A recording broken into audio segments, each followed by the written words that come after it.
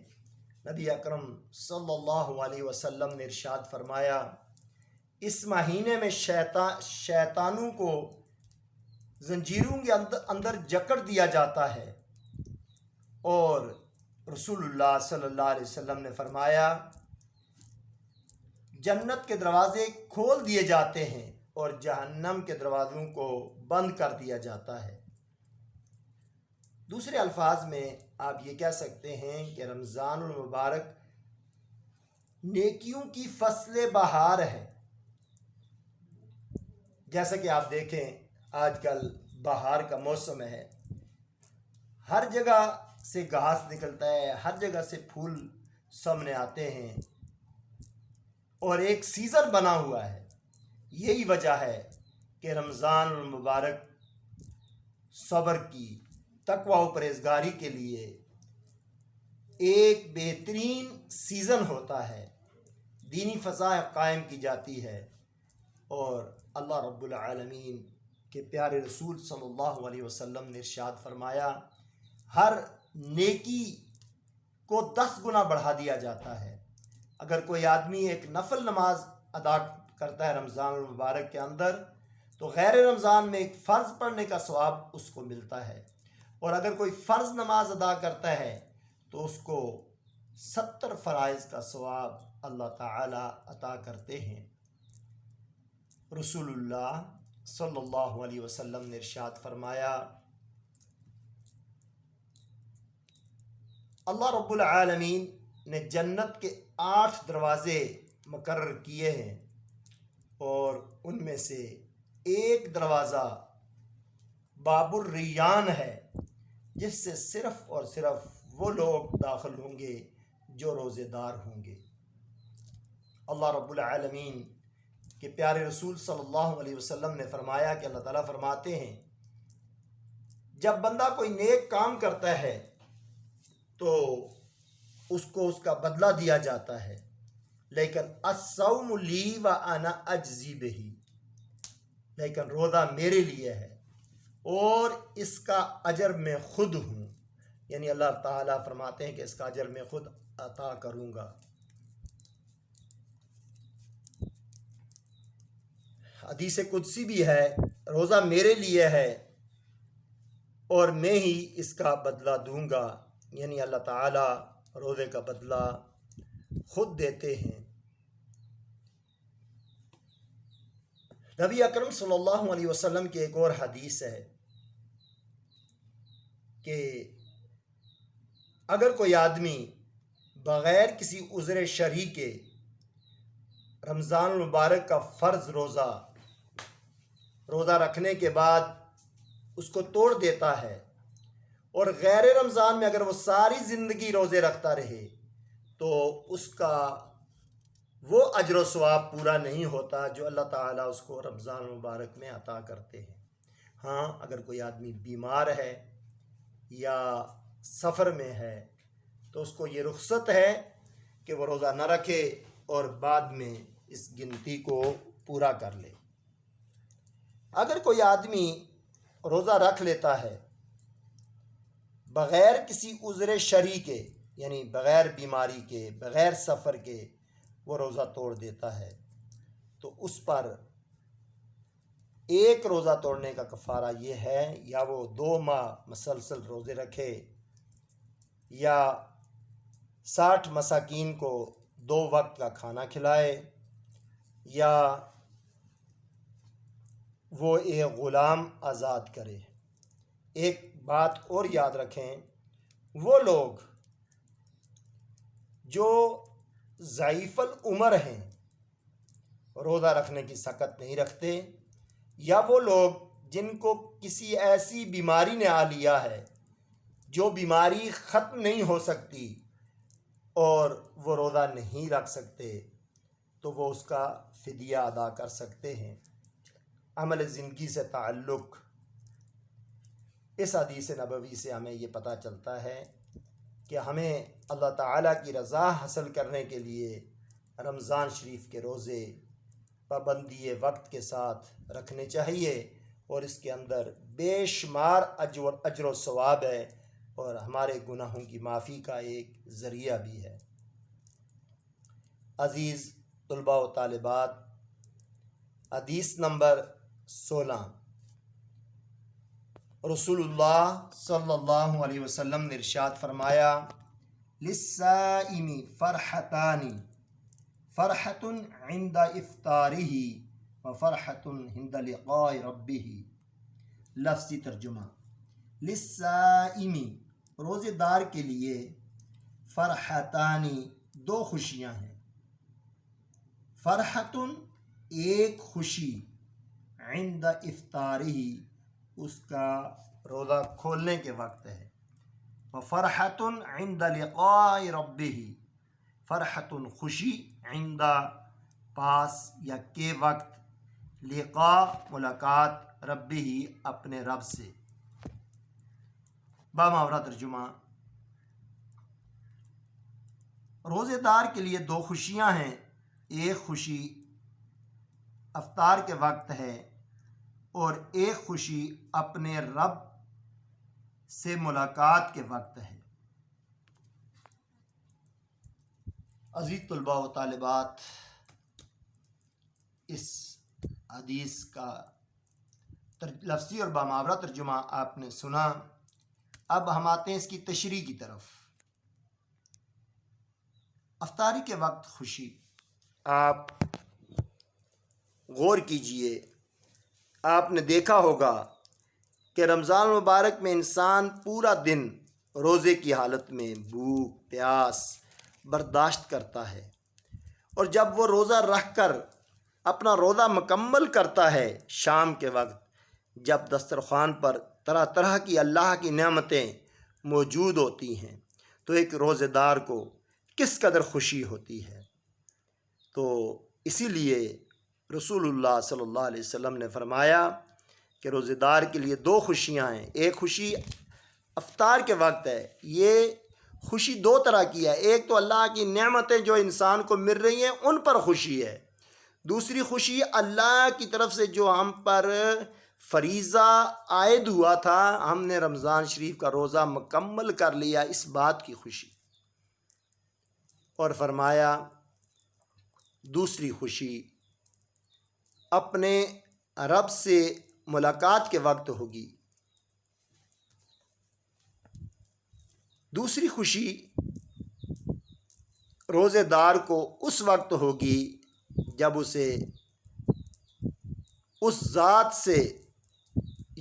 ذات سے ملے گا جس کے لیے اس نے دنیا کی تمام رنگینیاں چھوڑ کر، راتوں کی نیند چھوڑ کر، آرام چھوڑ کر، بھوک اور پیاس کو برداشت کیا۔ وہ کیا خوشی تھی کہ اللہ تعالیٰ کی ملاقات ہو جائے، اسے اللہ تعالیٰ کا دیدار نصیب ہو جائے۔ عزیز طلباء و طالبات، اللہ تعالیٰ کا دیدار، اللہ تعالیٰ سے ملاقات اتنا بڑا اعزاز ہے کہ میں آپ کو ایک حدیث رسول صلی اللہ علیہ وسلم سناتا ہوں۔ اور رسول اللہ صلی اللہ علیہ وسلم ارشاد فرماتے ہیں کہ جب ایک بندہ شہید ہو جاتا ہے، آپ نے سنا ہوگا قرآن پاک کی آیہ مبارکہ وَلَا تَقُولُوا لِمَن يُقْتَلُ فِي سَبِيلِ اللَّهِ أَمْوَاتٌ بَلْ أَحْيَاءٌ، کہ جو لوگ اللہ کے راستے مارے جاتے ہیں انہیں مردہ نہ کہو بلکہ وہ زندہ ہیں، تم ان کی زندگیوں کو نہیں سمجھ سکتے۔ دوسری جگہ فرمایا وہ زندہ ہے اور ان کو رزق بھی دیا جاتا ہے۔ جنت میں شہید جو تمنا کرے گا، اس کے دل میں جس چیز کی چاہت پیدا ہوگی فوراً وہ چیز حاضر کر دی جائے گی، ساری نعمتیں، حور و غلمان اس کی خدمت کے لیے ہوں گے۔ لیکن ایک شہید پھر بھی اللہ تعالیٰ سے یہ التجا کرے گا، اس سے پوچھا جائے گا تو جنت میں خوش ہے؟ وہ کہے گا اے رب العالمین، میں اس بات پر خوش ہوں کہ مجھے دنیا میں زندہ کیا جائے اور پھر قتل کیا جاؤں، پھر زندہ کیا جاؤں، پھر قتل کیا جاؤں، کیونکہ جب میرے جسم پہ دشمن نے تیر مارا تھا، جب میرے گلے پر دشمن کی تلوار چلی تھی، اس وقت میں نے اپنے رب کا دیدار کیا تھا۔ وہ لطف نہ جنت میں ہے اور نہ جنت کی نعمتوں میں ہے۔ اس لیے میں چاہتا ہوں کہ میں بار بار زندہ کیا جاؤں اور پھر بار بار مارا جاؤں تاکہ مجھے اللہ تعالیٰ کا دیدار ہو، اللہ کی ملاقات ہو۔ تو روزے دار بھی وہ خوش نصیب آدمی ہے جو صحیح معنوں میں روزہ رکھے گا، تو اللہ رب العالمین اس کو قیامت کے دن اللہ تعالیٰ کا دیدار نصیب کریں گے۔ عملی زندگی سے تعلق یہ ایک نمبر کا ہوتا ہے، یہ نہیں ہے کہ آپ تشریح بہت زیادہ کر لیں اور عملی زندگی سے تعلق نہ لکھیں تو آپ کو ایک نمبر نہیں ملے گا۔ عملی زندگی سے تعلق یہ ہے کہ اس حدیث مبارکہ کو پڑھ کر ہمیں یہ پتہ چلتا ہے کہ ہم روزہ رکھیں اور اللہ تعالیٰ کی عطا کردہ خوشیاں جو ہیں اس کے حقدار بنیں۔ روزہ رکھنے سے ہماری صحت بھی اچھی ہوتی ہے اور اللہ رب العالمین ہمیں اس دنیا میں بھی اور آخرت میں بھی بے شمار نعمتیں عطا کرتا ہے۔ دنیا کی نعمتیں افطار کے وقت ہیں اور آخرت کی نعمتیں، ان نعمتوں میں سے ایک نعمت اللہ تعالیٰ کا دیدار ہے۔ تو دعا ہے کہ اللہ تعالیٰ ہمیں احادیث نبوی صلی اللہ علیہ وسلم پڑھ کر یاد کرنے اور پھر اس پر عمل کرنے کی توفیق عطا کرے۔ عزیز طلباء و طالبات، آپ حدیث رسول صلی اللہ علیہ وسلم کو صحیح طریقے سے تیار کریں، حدیث کا ترجمہ اور تشریح اور عملی زندگی سے تعلق، اس کے اندر ہیڈنگ دیں اور خط کشیدہ الفاظ کو واضح آپ مارکر کے ساتھ لکھیں۔ آپ خوش خط کر کے لکھیں، جتنا اچھا کر کے لکھیں گے، قرآنی آیت اگر آپ لکھ رہے ہیں اس پر آپ زبر زیر نہ ڈالیں بلکہ اس کو بلیک پین سے لکھ لیں یا بلیک مارکر سے لکھیں اور اس کا ترجمہ آپ واضح کر کے لکھیں، اس کو کاماز کے اندر لکھیں۔ جتنے اچھے طریقے سے آپ خوش خط کر کے لکھیں گے، آپ اس کے اندر ہیڈنگ دیں گے تو اس کو آپ کو زیادہ نمبر دیے جائیں گے۔ تو اس چیز کا بہت خیال رکھیں کہ آپ کا پیپر جو ہے وہ بالکل صاف ہونا چاہیے، اس میں کٹنگ نہیں ہونی چاہیے۔ تو اس طرح اگر آپ پیپر حل کریں گے تو آپ کو حدیث میں پورے نمبر مل سکتے ہیں۔ جزاک اللہ خیراً۔ السلام علیکم ورحمۃ اللہ وبرکاتہ۔